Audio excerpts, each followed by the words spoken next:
Dagaalka hubka qarsoon ee casriga cudurrada.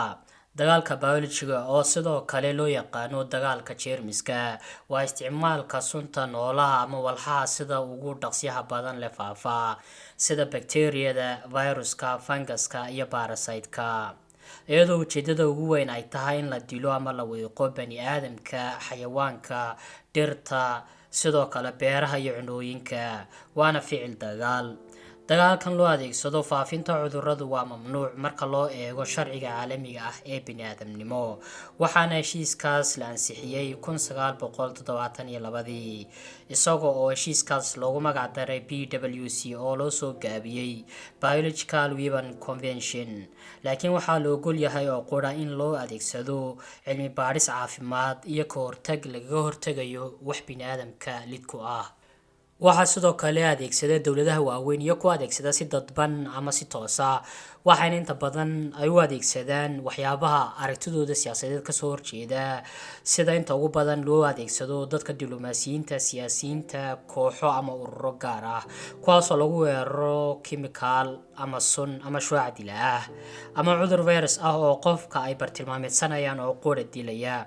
Waxaana howlgallada fuliya oo ku caan ah sirdoonada. Waxaa kale oo jira isna dagaalka cilmi nafsiga ee maskaxda, kaasoo inta badan loo isticmaalo daroogooyin iyo dawooyin kale oo qofka maydhaya caqligiisa. Waxaana inta badan loo adeegsadaa dad qaas ah si looga naafiyo maskaxda. Qof alla iyo qofkii laga shakiyo inuu dawlad kale sirdoon u yahay, iskuna daya inuu siraha uu hayo uu bixiyo. Haddii la dilna ay ka imaanayso eed khilaaf weyn oo laba dawladood ka dhex dhaca, waxaa loo adeegsadaa dawooyin kiimikaal ah si uu isku masaxo ama aqligiisu u tago. Dagaalkan kiimikada ah ayaa si qarsoodi ah loogu dabagalay bartamihii qarnigii 20aad ciidamada sirdoonka Mareykanka ee CIA-da xilligii dagaalkii Qaboobaa u socday, kaasoo ka dhaxeeyay xulafadii Mareykanka NATO iyo Midowgii Sofiyeetka. 1970kii muran weyn kadib, bartaas ayaa lagu soo afjaray hadal hayntii, laakiin waa mid ilaa xataa aan loo isticmaalo. Inta badanna waxaynu maqalnaa dad caan ah oo madaxa ka jiran ama uu dhiig ku furtay, madaxa dhiig kaga furtay oo ku soo bood ah, yacni aan hadda koorba lagu ogeyn. Waxaa laga yaabaa inuusan isku ogeyn cudur qaybta maskaxda ah. Marka inta badan waxaa lagu bartilmaameedsadaa dadka caanka, shakhsiyaad caan ah oo siro badan haya. Intaa markaynu kaga nimaadno qaabka hubka biolojiga loo adeegsado iyo cidda loo adeegsado, aynu u nimaadno mid ka mid ah adeegsigii ugu horreeyay ee la diiwaan geliyay taariikhda caalamka. Adeegsigii hubka cudur sidaha ah wuxuu ahaa 1347 markii ciidamada Mongoolku ay u adeegsadeen dad u dhintay cudurka daacuunka meydkooda, waxayna meydka ku tuureen badda madow ee deerkii difaaca ahaa ay samaysteen ummadii Ukraine si ay iskaga difaacaan weerarkii kaga imanayay dhinaca Mongoolka.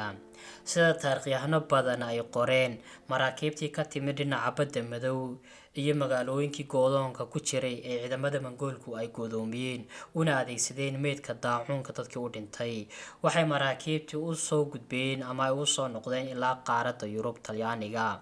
Cudurkiina wuxuu ku faafay dhammaan wadamadii reer Yurub oo dhan, wuxuuna sababay masiibo lagu riiqmay oo aad u weyn, taasoo loo bixiyay dhimashadii madoobeyd. 4 sano ee cudurkaasi Yurub halakeeyay, waxaa lagu qiyaasaa inay ku dhinteen 25 milyan oo qof. Yacni waxay noqonaysaa tiradaasi waqtiga marka loo eego 3 meelood oo 1 meel ah dadkii caalamka ku noolaa. Waxaa kale oo jiro taariikhda ku xusan sanadii 1710kii ciidamo Ruush ah oo la dagaalamayay ciidamo Swedish ah oo ku hareereysnaa Rival oo hadda Estonia ku taala. Waxaa ciidanka Ruushku ku tuureen meydad cudur qabay. Intii lagu guda jiray dagaalkii koobaad ee adduunka, Jarmalku wuxuu bilaabay barnaamij qarsoodi ah oo uu ku faafinayo cudurro badan oo ku dhaca fardaha iyo xoolaha, kaasoo ah Glandir. Waa cudur ay sababto bakteeriyada nooca loo yaqaano Burkholderia. Wuxuu Jarmalku kula beegsaday xulafadii ka soo horjeeday, kuwaasoo ku dhex faafiyay cudurrada fardahooga, xoolahooga iyo dadkoogaba. inkastoo qawaaniinta caalamku ay weli mamnuuc tahay, haddana waxaa loo adeegsadaa dhaqaale ahaan si inta bulshooyinka soo koraya loogu faafiyo cudurro, kadibna suuqgeyn loogu sameeyo si ay daawooyinka u iibsadaan. Howlgalladii ururka Al-Qaacida 2001 ilaa 2002 waa xiiso u qabeen horumarinta adeegsiga hubka biolojiga, waxayna dhisteen shaybaadh ay ku soo saaraan hubka sida cudurrada iyo sunta ka hor intaanay ciidanka Mareykanku weerarin. Waxa ay waraaqo samaysan oo ay cudurka anthrax-ka mariyeen u direen dalka Mareykanka. Cudurka anthrax-ku waa cudur oo af Soomaali ahaan kud loo yaqaano. Kabacdi waxay direen waraaqihii ay cudurka anthrax-ka mariyeen, waxayna u direen boos ahaan dalka Mareykanka, iyagoo u diraya dad shakhsiyaad siyaasiyiin Mareykan ah iyo dad shakhsiyaad caanka ah dalka Mareykanka.